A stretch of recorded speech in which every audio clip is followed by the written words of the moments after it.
You know how it is. We've all been there, right? Juggling a million things at once, trying to get stuff done online as fast as humanly possible.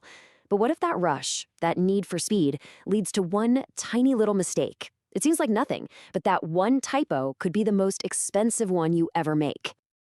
I know, it sounds a little dramatic, but honestly, a single wrong letter when you're typing in a website can swing a door wide open to some of the most convincing scams out there.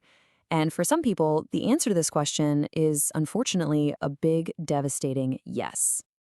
So to really get a handle on how this all goes down, let's walk through a story that could easily happen to you or to me, or to anyone really. So meet Alex. Alex is just trying to do a totally normal, everyday thing.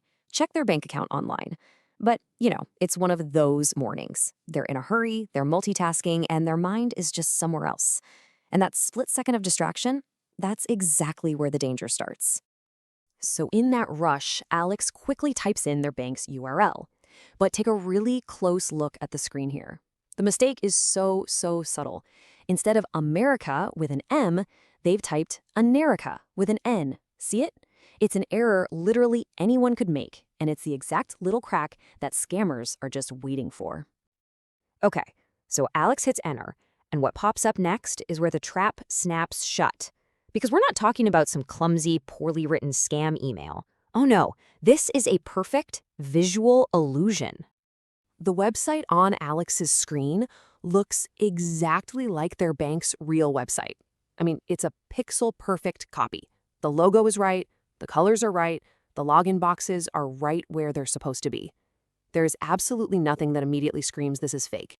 Now, this kind of attack actually has a name. It's called typo squatting. The whole game is that scammers buy up web addresses that are just common misspellings of popular sites. Think banks, social media, you name it. And then they just wait. They wait for someone like Alex, someone in a hurry, to make that tiny mistake and land right in their lap. And the level of detail here is pretty staggering. This is not some amateur hour operation. These fake sites are precision engineered to fool you. They copy every last detail to make you lower your guard and feel totally safe, right when you're in the most danger. So just as Alex is about to type in their username and password, this tiny little feeling of doubt starts to creep in. You know that feeling? Well, that moment changes absolutely everything. Alex starts to notice a few little things that just feel off. First, the page seemed kind of sluggish, a bit slower than normal. Then they glance up at the address bar. There is no little padlock icon that's supposed to be there. The address doesn't start with HTTPS. And that's when their eyes finally catch it. That one wrong letter in the URL. America. And Alex just stops. That gut feeling, that little alarm bell going off in your head, that is your single most powerful weapon against these scams. Trusting that instinct to just pause for a second and double check, well, that can be the difference between a close call and a complete disaster. Now, what Alex stumbled into wasn't just some random one-off trap. No, this was a move taken straight from the scammer's playbook, a whole collection of tried and true tricks designed to take advantage of our simple, honest mistakes. These guys have a whole bag of tricks to make these fake URLs. They'll swap an O for a 0 or a lowercase l for a capital I. That one gets people all the time. They'll add weird hyphens where they don't belong, or, just like in Alex's case, they'll use a super common, easy-to-make misspelling. So you have to wonder, why go to all this trouble? What is the actual endgame for the scammers who spent all this time building this incredibly convincing but totally fake website? It's actually brutally simple. They just want you to type your username and password into their fake login form. The second you hit enter, bam, they've got your credentials, and they can immediately turn around and use them to get into your real account.